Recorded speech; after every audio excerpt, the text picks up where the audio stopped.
अभी मेरे चेहरे पे आपका सर आएगा। मैडम मैडम आपका आ रहा है कैमरा, थोड़ा पीछे आ जाओ, हल्का सा। नहीं ठीक है, हाँ चलिए शुरू करोगे? हाँ आप शुरू कीजिए, फिर मैं शुरू फिर से रीटेक करते हैं। कारवाने गजल का ये कारवां कब कैसे शुरू हुआ और अब जिस मुकाम पर है उसके बारे में आप बताएं। रेडी, रोलिंग, टेकिंग, क्या कर रहे हैं?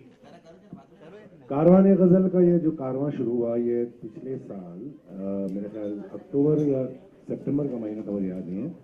मुझे कॉल आया, मैं आपको पूरा स्क्रिप्ट सुना रहा हूँ, कहानी सुना रहा हूँ, और विच इज़ अ फैक्ट, कहानी नहीं, इट्स अ रियलिटी। मुझे कॉल आया कि एक बहुत ही अच्छी आवाज़ में उर्दू स्पीकिंग, तो मैं काफ़ी इम्प्रेस हुआ। तो मैंने कहा आज के ज़माने में उर्दू बोलने वाले बहुत कम हैं, तो उन्होंने कहा कि आपसे हम मिलना चाहते हैं एक प्रोग्राम के बारे में। तो ठीक है, ज़रूर मिलिए। तो वो आए घर पे और बात की उन्होंने कि हम एक ऐसा प्रोग्राम करना चाहते हैं गज़लियात पर, उसका नाम है कारवाने गज़ल। इत्तेफाक की बात यह है कि 2009 में मैंने एक एल्बम बनाया था जिसका टाइटल ही कारवाने गज़ल था। तो मैंने कहा ठीक है, ज़रूर करेंगे, इट्स वेरी नाइस। 2 घंटे का शो और नया था मेरे लिए, क्योंकि मैंने कभी रेडियो पर आरजेन जो कहते हैं, अच्छा आप लोग सुन रहे हैं या खाली बातें कर रहे हैं? तो यार जब मैं बात कर रहा हूँ तो एटलीस्ट सुन लो ना यार, नहीं तो फायदा क्या था। Thank you so much.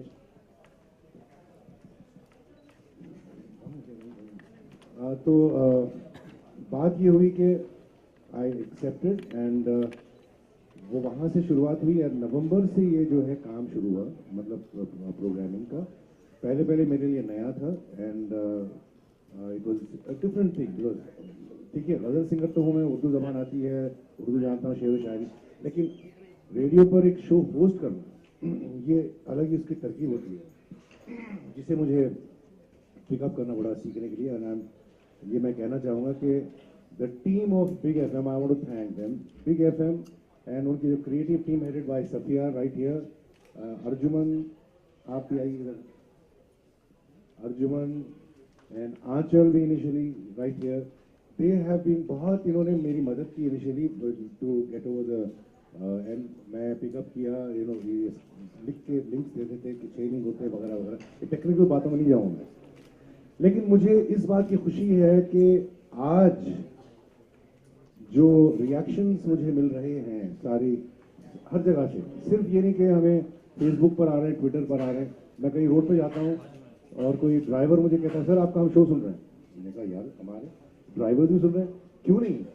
मैं कहता हूँ कि देखिए ड्राइवर्स हो या कोई भी हो, जिसके दिल में एहसास हो, महसूस करता हो, वो मोहब्बत, इश्क, जो भी चीज़ें हैं उसमें शऊर है, तो वो पसंद करेगा, क्यों नहीं करेगा। अगर आप उसको सुनाएंगे कोई चीज़, जैसा कि किसी एक मोहतरमा ने मुझसे बहुत अर्सा पहले पूछा था कि सर आज की पीढ़ी के लिए आप पीढ़ी को लेके आएंगे, दे डोंट अंडरस्टैंड उर्दू के बगैर कैसे गज़ल समझेंगे। तो मैंने एक ही बात कही उनसे, वो 21 साल की थी, वो भी रिपोर्टर थी बहुत बड़े चैनल की। तो मैंने कहा मोहतरमा व्हाट आई डू इज, मोहतरमा नहीं मतलब सुनिए, I recite something and I want your reaction, forget about the ghazal, word ghazal निकाल दीजिए। तो आई सेड अगर तलाश करूं कोई मिल ही जाएगा, अगर तलाश करूं कोई मिल ही जाएगा, मगर तुम्हारी तरह कौन मुझको चाहेगा। She said it's very nice. What is it? Is a ghazal? I said उसका क्या, forget about that. गज़ल होगी बेसिकली तासुरात है, महसूस कर रहे हैं आप, you are enjoying it, that's the main thing. So basically moods, मेरी लेट नाइट्स और बहुत सारी चीज़ें जो मैं इस दरमियान करता रहता हूँ ये शो की वजह से, ये बहुत सहती हैं। रात के 11:30 बजे खाना चाहिए, मैं क्यों काम कर रहा हूँ मैं, या सुबह अपना खुद काम करती है, खुद फनकार रहा है, she is a very great artist herself, she is got her own work. But मेरा मकसद ये इट्स टीम वर्क, बेसिकली सब मिलकर हम जब करेंगे तो ही, ये सिर्फ मैं इसका I can't take the whole credit, of course I am the face of the show. जैसे आपके शो के, मैं आपका शो सुनता हूँ, बाय द वे, बहुत बहुत शुक्रिया और सर। आप जो लाइव करते हैं बड़ा मुश्किल काम है। Thank you sir, thank you. मैं एक बात आपसे ये भी कहना चाहूँगा, मेरे एक बहुत ही करीबी मित्र हैं, वो मुझे अक्सर कहा करते हैं कि तलत साहब रिकॉर्डिंग के लिए जब आएंगे सिर्फ एक बार मिलवा देना यार। सिर्फ एक बार। हाँ मतलब उसकी ये चाह है कि एक बार मिलूं मैं। जरूर, any time, any time, any time. So आप लोग कुछ सवाल करना चाहेंगे या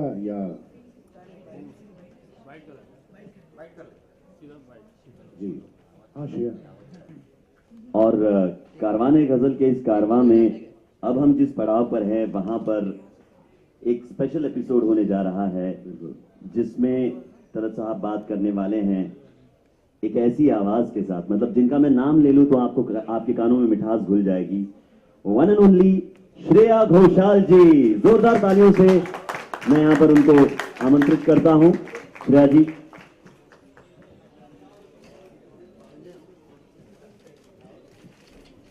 एंड मैं बीना जी से रिक्वेस्ट करता हूं कि वो ये प्यारा सा गुलदस्ता देकर यहां पर स्वागत करें श्रेया जी का। जोरदार तालियां हो जाए यार एक बार।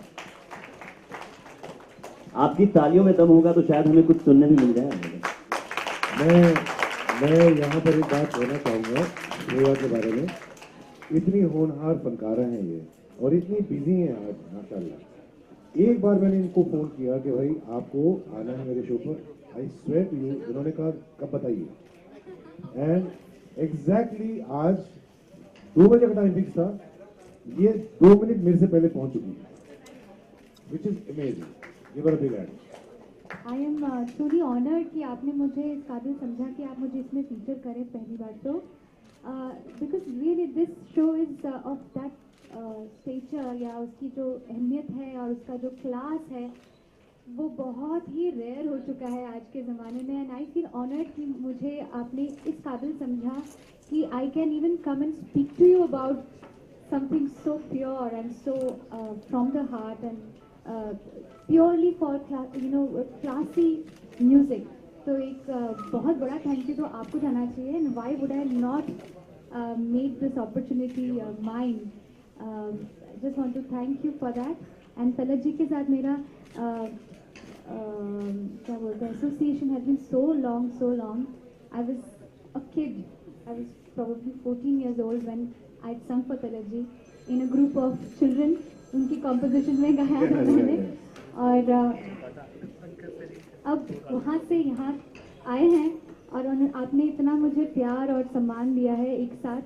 I feel very honoured and I hope that आज का episode becomes not just special for music lovers and the fans, but for me. I think it's something that I will be able to archive for my entire life. मैं आपको बताऊं कि श्रेया से मेरी पहली मुलाकात तो नहीं कहूँगा, मैं पहली बार जब सुना श्रेया को, as she said, she was very young in Saregama and I was one of the judges. ठीक है, वो तो जजिंग की बात छोड़ी। जब ये लड़की गाना शुरू की तो मेरे कान खड़े हो गए। मैंने इस उम्र में कैसे इतना, मतलब एक होता है गाना बच्चे का, एक होता है समझ के गाना, एक होता है गाना और पुख्तगी के साथ गाना, समझ रहे, पुख्तगी मतलब ठोस गाना। तो उस उम्र में इसमें ऐसी वो सलाहियत थी कि आज से माशाल्लाह, अल्लाह करे कि ये और जाए। तो मुझे खुशी इस बात की है कि आज इतने कम अरसे में ये कहाँ तक पहुँची है, ये तो आप खुद जानते हैं, मैं क्या बताऊँ। I am very happy and I am also honoured that she has agreed to come on our show because she is, even if she is junior, she is an artist of stature. ये जरूरी है। और जैसा कि मैंने बताया, कारवाने गजल मुंबई का नंबर 1 शो अपने टाइम बैंड में बन गया है, तो सेलिब्रेशन तो बनता है सर। तो एक शानदार केक यहाँ पर केक हम काटने वाले हैं। Let's have the wonderful cake please and everybody can join. हाँ जी सर, सबसे पहले दर्शकों को बताइए कि आज का जो इवेंट है ये इवेंट का मतलब ये आज का इवेंट नहीं है, आज का एक स्पेशल एपिसोड है जिसमें श्रेया आई हैं कारवाने गज़ल का। और खुसूसन खुशी इस बात की भी है कि आज कारवाने गज़ल जो नंबर 1 शो हुआ है अल्लाह के शुक्र से मुंबई में, तो वो मौका भी है। और फिर साथ में श्रेया ने अभी एक नया बहुत ही खूबसूरत गज़ल एल्बम लॉन्च किया है। आपने सुना, आपने देखा होगा, हम नशी। तो दोनों का मिलाप है ये। और ये पहली बार कारवाने गज़ल में आई हैं मेरे दावतनामे पर। तो मैं बस ये तीनों का बस मिलाप है, इसलिए बहुत ही ख़ास मौका है। सर कारवानी गजल का जब कॉन्सेप्ट आपको सुनाया गया था तो कितना फैसिनेटिंग लगा था एज एन एंकर? अरे भाई सुनिए, मैं तो गज़ल हूँ ना, मैं तो गज़ल गायक हूँ। गज़ल में 30-33 साल हो चुके हैं, तो मैं खुशी हूँगा। गज़ल से कोई भी चीज़ वाबस्तगी रखेगी, मतलब एसोसिएटेड विद, तो डेफिनेटली मैं तो, मेरे लिए तो बड़े सोने पे और सुहागा। इस शो के बारे में बताइए, आप ये शो सुनती हैं और सुनती हैं तो कितना डिफरेंट बातें हैं और शो के मुकाबले? ये जो अभी मैं लाइव सुन रही हूँ ना उनको, अभी जो बात कर रहे हैं, जिस तरह से हर एक लफ्ज़ इतना खूबसूरत है। Urdu as a language is so romantic, so beautiful, so poetic. ये हमेशा मौका ही नहीं मिलता है to listen to someone from सामने से। तो आज का ये episode is a treat to me. It's as of मतलब मेरा बर्थडे भी थोड़े दिन पहले ही गया। I think it's a birthday present for me. It's like a gift from Talat ji, and I am so happy कि मैं इस इतने अच्छे मौके पे आई हूँ जब कारवाने गज़ल को नंबर 1 माना दिया गया है दर्जा फ्रॉम द ऑडियंसेस। एंड गज़ल से एसोसिएशन अभी मेरा जुड़ा है बिकॉज ऑफ दिस एल्बम, और तलत जी ने बहुत इसको सराहा है, सपोर्ट दिया है, प्यार दिया है। आई एम ऑनर्ड कि आपने मुझे बुलाया यहाँ पर। यहाँ पे जो आ चुके हैं ऑलरेडी, पहले जिस तरह के लोग आ चुके हैं इस प्रोग्राम में, the previous episodes, whether Khayyam sahab, Ghulam Ali Khan sahab, I do not consider myself कि मैं उस चेयर पे बैठ सकूँ to even talk about ghazals, but today is my learning day. आज मैं इनकी आवाज़ में कुछ सुनूंगी, खुद भी गाऊंगी, कुछ ऐसी गज़लों को सुनूंगी जो या तो मेरे पसंदीदा हैं या इनके हैं, और ऑडियंस के हिसाब से हम it's gonna be one whole session of jamming up, जो कि बहुत रेयर है आज के इस भाग दौड़ में। This is really a holiday vacation. तो गज़ल के साथ एक्सपेरिमेंट पहली बार है, मतलब आप तो प्लेबैक सिंगिंग करती हैं और बॉलीवुड गाने के लिए, तो कितना चैलेंजिंग था ये गज़ल गाना आपके लिए? इस दिन के लिए और इस अपॉर्चुनिटी के लिए तो बहुत दिनों से इंतज़ार था कि कर लें, कब से चाह रहे थे करना, पर हो गया finally. Everything fail in place and it is definitely challenging. इस पूरे एल्बम को करते हुए I became a student again, and now I have somehow एक अंदर से जाग चुकी हूँ कि मुझे म्यूज़िक से जो मेरा रूट है, जो मेरा सीखने का एक सिलसिला है, वो कभी रुकना नहीं चाहिए। And this is one of the moments. Talat ji के साथ जब भी हम मिले हैं, you spoken so much about music and the greats of whether is ghazals और क्लासिकल जो कर चुके हैं काम, उनको ही सुनना, उनको ही एनालाइज करना ही is as good as learning music. So today is almost going to be like that. Sir अपने शो में आप अक्सर जो गज़ल लेजेंड्स होते हैं उनको बुलाते हैं, श्रेया को बुलाने का ख्याल कैसे है? अरे ये खुद लेजेंड है, आप क्या बात कर रहे हैं? ओह सॉरी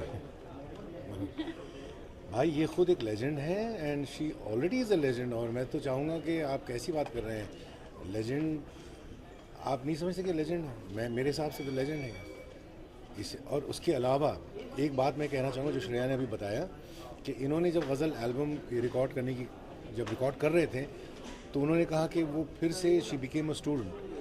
मैं कहता हूँ कि बुज़ुर्गों की कहावत है कि मेहदी हसन साहब ने मेरे उस्ताद थे, उन्होंने एक बात मुझसे कही थी कि बेटा कभी भी उस्ताद मत बनना, शागिर्दी बनकर रहना तो कुछ सीख पाओगे। अगर जिस दिन उस्ताद बन गए तो फिर तुम्हारा सीखना ख़त्म हो जाएगा। तो मेरे ख्याल हम सब शागिर्दी रहेंगे, हम सब जो है सीखने की तलाश में, जब तलाश होगी तो ही सीखेंगे ना। तो ये तो एक दरिया है, इसमें जितना डूबते, वो एक शेर में पढ़ देता हूँ कि तुम दूर खड़े देखा ही किए और डूबने वाला डूब गया। तुम दूर खड़े देखा ही किए और डूबने वाला डूब गया। तुम साहिल को मंजिल समझे, तुम लज्जत दरिया क्या जानो। क्या बात है। श्रेया आपसे भी कुछ लाइन सुनना चाहेंगे? अरे ये तो हम नहीं कर पाएंगे। अब वो ये इनकी जो एल्बम में सबसे पहली गज़ल है ना, राग चंद्रकोंस में है, इन्होंने गाया है, बहुत ही खूबसूरत गाया है, और उसके बारे में मैं बात करने वाला हूँ। अगर आप चाहें तो एक लाइन गुनगुना दें। चलो दादा। ये आसमां, ये ज़मीं, ये घटाएं मेरे हैं, ये आसमां ज़मीं घटाए मेरी है, तू मेरा है तो ये सारी, तू मेरा है तो ये सारी फिजाएं मेरी है, फिजाएं मेरी है, ये आसमां। वाह थैंक यू। बहुत ज्यादा। अभी तो एक ही एपिसोड हुआ है, एक ही हफ्ता हुआ है, आगे आगे देखिए और होता क्या है। Thank you, thank you, thank you so much. Thank you. Check इन।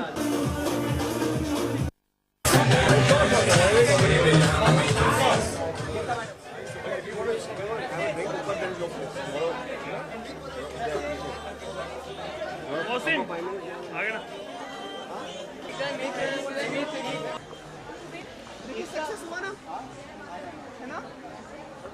जय माता दी।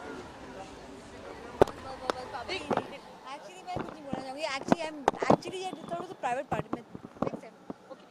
But how does it feel to be the success for? Guys, बस। एक कुर्सी हमने पीछे यार मुझे। क्या यार? Where's D?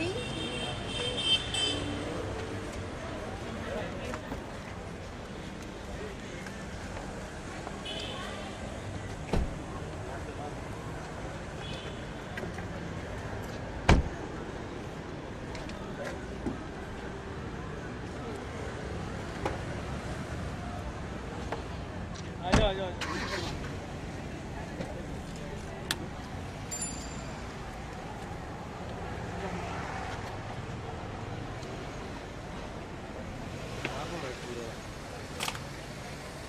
मारो तो बोल।